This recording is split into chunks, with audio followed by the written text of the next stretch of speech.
Professeur Viviane Ondoabiolé, bonjour. Oui, bonjour. Et merci d'accepter d'être l'invité politique des matinées de la CRTV. Vous nous recevez de Douala, où vous venez de prendre part à une semaine d'activité des femmes leaders avec le groupement des entreprises du Cameroun, GECAM.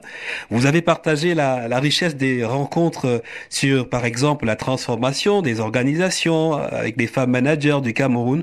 Vous partagez avec nous, s'il vous plaît, l'essentiel de vos contributions sur les panels là-bas. Oui, déjà merci de l'opportunité que vous nous donnez de parler de cette activité. C'est vrai que l'actualité s'y prête, c'est le 8 mars. La thématique de cette année s'investit sur les femmes, accélérer le rythme. Alors, quand vous voyez cette thématique, on donne l'impression que les dispositifs sont là, mais qu'il y a un problème de rythme, de vitesse, ou tout au moins, il y a toujours des blocages, malgré les efforts qui sont faits. Et du point de vue de l'entreprise, il était question de voir comment les femmes, autant que nous sommes, pouvons contribuer effectivement. Et moi, j'ai travaillé sur la réussite sociale. Alors, toutes ces contributions n'avaient pas une connotation revendicative, d'accusation. Non. En fait, on a décidé de se recentrer sur nous-mêmes, de notre métier. J'ai failli dire pour une fois. Bon, pour une fois, on a souvent là-dessus de le faire, mais cette fois-ci, beaucoup plus. Effectivement, vous avez raison de le dire.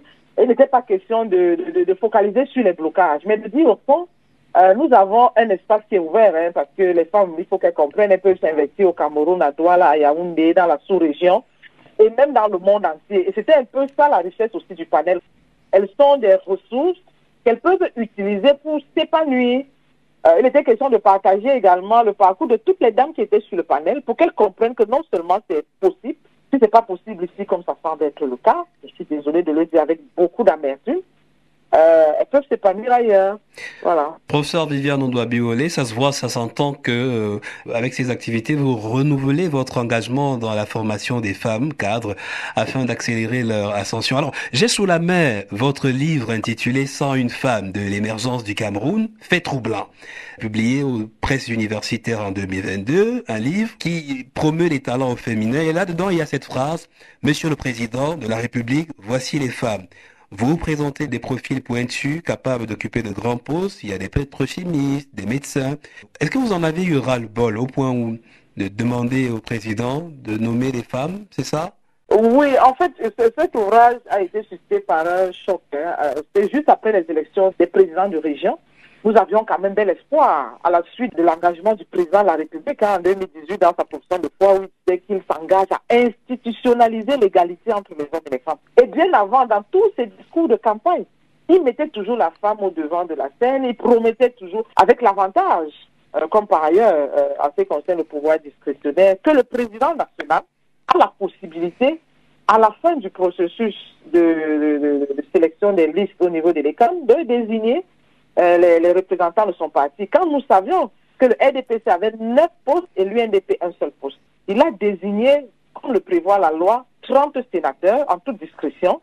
Nous avons eu cette déception aussi de constater que à la précédente mandature, sur les 30, on a désigné 4 femmes. Oui. À cette mandature, avec cet engagement, on s'attendra à ce qu'il désigne au moins 10 femmes. Il en a désigné que 5.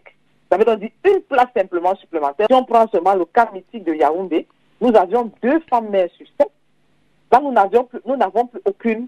Elles ont disparu. Alors, on est encore loin de l'égalité des sexes qui vous a été promise, Oui. le faible poids politique des femmes. Pour vous, quels sont les freins?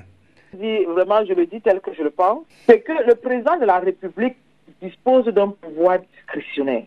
Oui. Ça veut donc dire que s'il se lève un matin, que ce soit des nominations au niveau des ministres, au niveau des DG, à tous les niveaux, le président de la République peut à lui seul faire basculer les statistiques.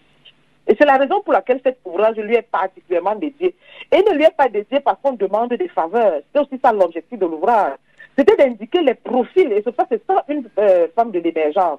Parce que si vous voyez à la fin de l'ouvrage, je fais un exercice, on appelle ça dans notre jargon les aires de mobilité, où j'essaie de rapprocher les profils des femmes le plus près possible de certains postes pour lui dire, est-ce qu'il faut les nommer, monsieur le président de la République? Elles ont le profil.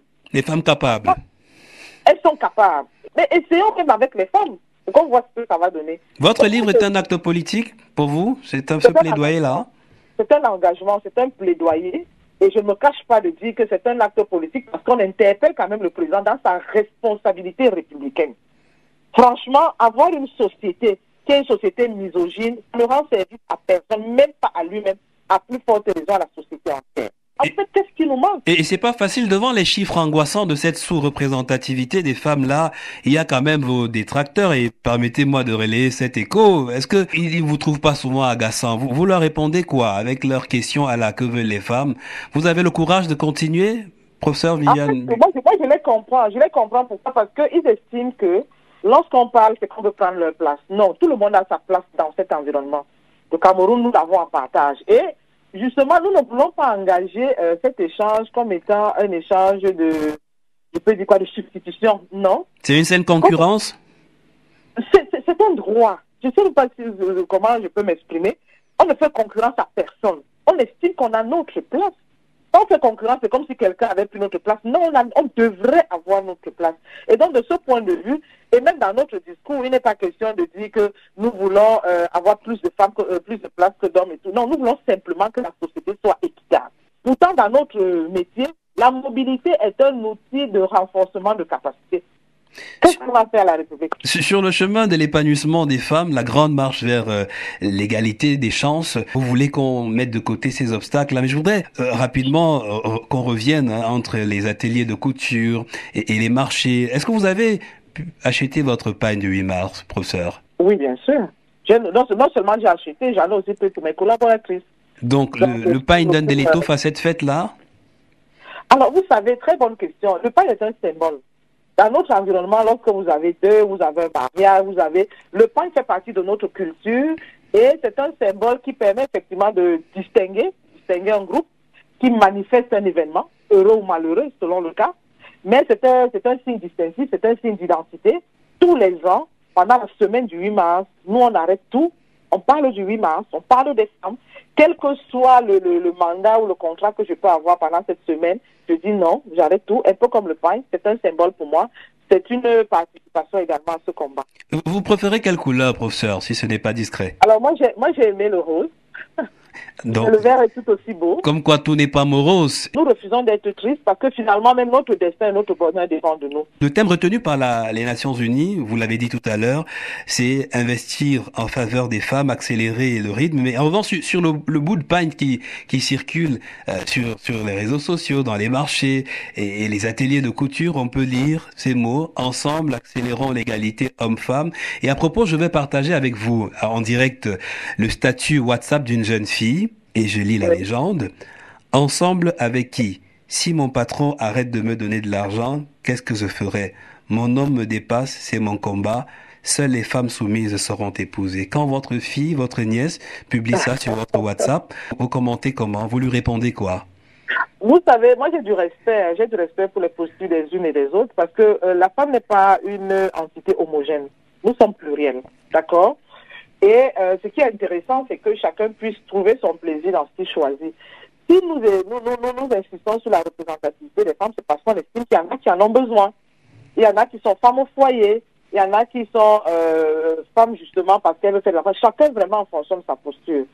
Alors, tout le débat, on entend ce débat, femmes soumises, femmes intellectuelles, la femme est plurielle. Ce qui est important à un moment donné, et je pense que ce qui ne devrait pas être vicieux, c'est qu'en tant qu'institution, parce que là nous parlons de la République, nous devons donner la possibilité aux femmes de choisir ce qu'elles veulent. Quand on parle d'égalité de chance, c'est que si je veux être femme au foyer, il ne faudrait pas que l'environnement m'empêche d'être femme au foyer. Si je veux être femme au cadre, il ne faudrait pas que l'environnement m'empêche de l'être. Donc, c'est tout ce que l'on demande. Donc, cette fille qui veut faire de son mari son combat, c'est un droit, c'est une posture respectable.